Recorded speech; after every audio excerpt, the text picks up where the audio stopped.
Okay, so staying on schedule. This will be the 5th. So I guess every 5 days will be video day. Um, let's see here. Satanic Bible Study.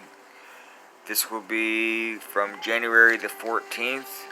Now, this particular pastor was one of the more extremes, and yeah, even the people there didn't care for him too much. At least some of the people who's been there for like over a year or so. So they have their favorites, I guess. Now this particular preacher was blaming everything on sin. So essentially, like anything that bad happens, like on the news or whatever, it was because of sin. People did this. It's all. And actually, this guy, I'm kind of nervous about bringing too much up, but he was anti-vax, and he was saying stuff like "Mark of the Beast" and blah blah blah. And so I had I'll even let you look at my notes here. So, I was like, this guy's anti-vax. Where do they find this guy?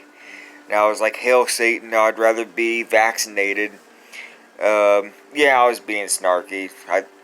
I said, outlive these Christians and fall for the BS. And yeah, that was kind of like cruel of me to write that, but it was more against the idea. Like, really? Which they was like 7 per row. Like, I got sick while I was there. I'm glad I got the vaccine, and got my shot. So anyway, off of that tangent. Claims more BS about Jesus saving and the world ending. So I was like, how many times have people cried end of the world, right? When people make these claims, it's just fear-mongering. So then the preacher continued with more turn and burn preaching, which I have on here, snake oil salesman. Let's see here. Sirens. Here they go. I jinxed myself. Okay. Claim shots and masks meant to protect are evil, yet end of the world is good. What kind of backwards reasoning is this? Like I said, this guy was really extreme.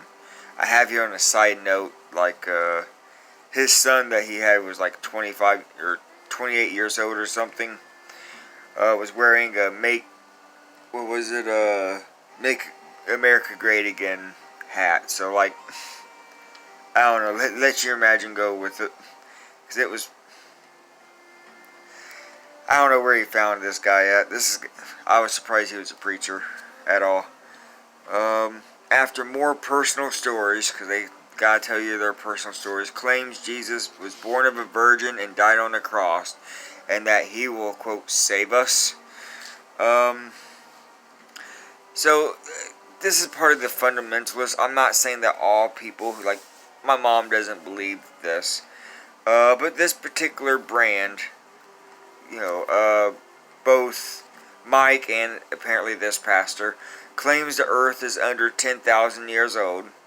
And I was like, what's next? A flat earth? These are more like the extreme side of the science deniers. So I'm not saying all Christians are like this. I wasn't. I believed in God. So there are some pretty strange extremes. Anyhow, the people, these people are nuts. The earth is proven to be over several million years old. Let's see here. This guy sounds like a cardboard preacher's yelling about the end of the world at the end of the street.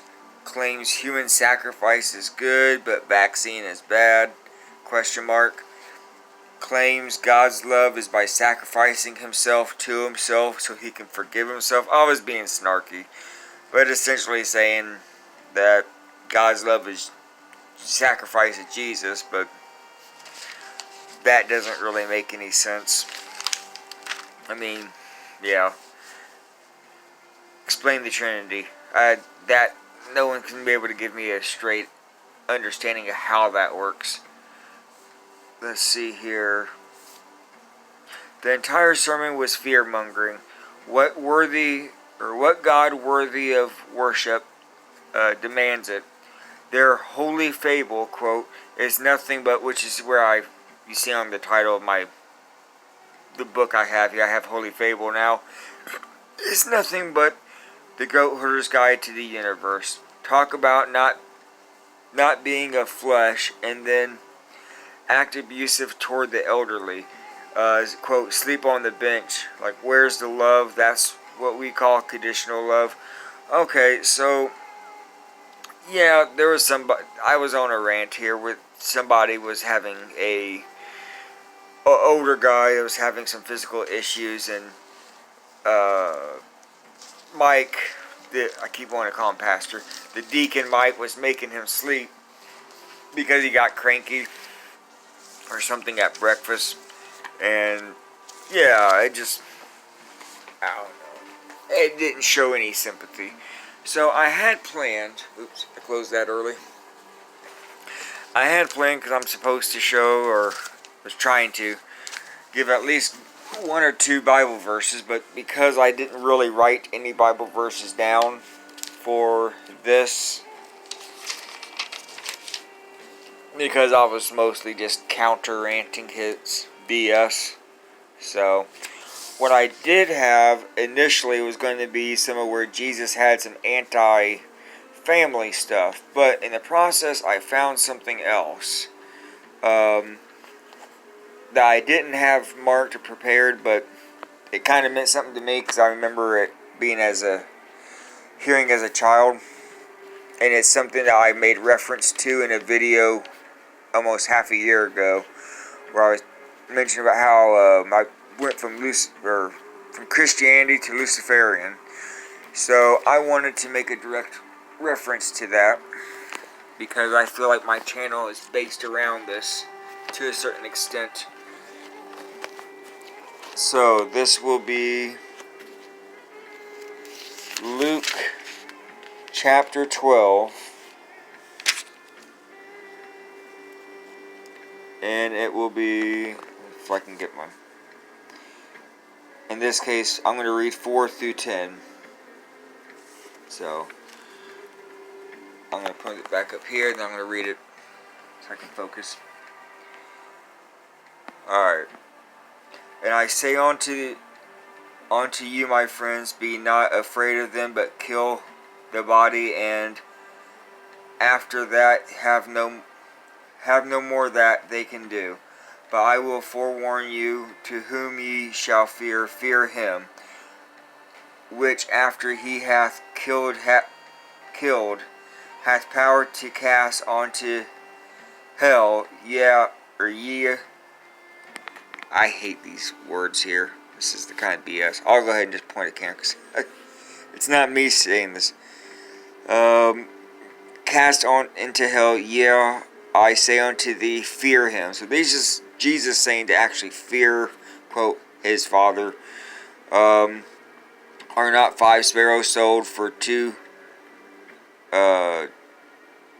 farthings, and not one of them is forgotten? Which plenty of birds are forgotten. Let's see here.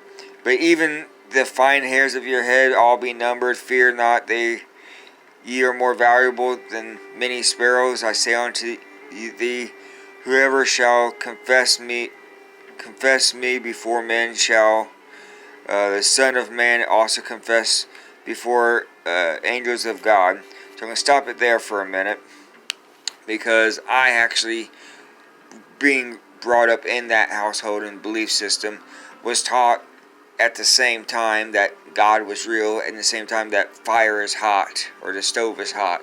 So like, yeah, I believed ignorantly, because when you're indoctrinated as a child, you don't have a choice. You're brought up bringing the Santa Claus until you catch someone putting, presents on their Christmas tree. Got you, Dad, right? So, yeah, it's not as obvious. And it doesn't help any that your parents still believe too, right? And everybody that they go to service with on Sunday makes it harder to disprove to them. But anyway, tangent aside, when you're actually need somebody and you're praying or whatever, and it's like, read the Bible, read the Bible. So you go ahead, you open this thing up and you read it. There's nothing of any actual comfort or moral in this thing.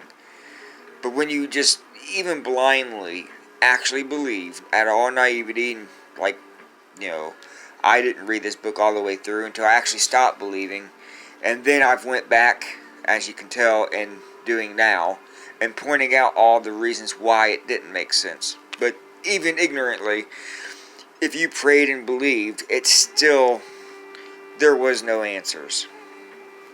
There is plenty of answers that I've been getting now, and it was through, if anything, the very opposite. So, anyhow,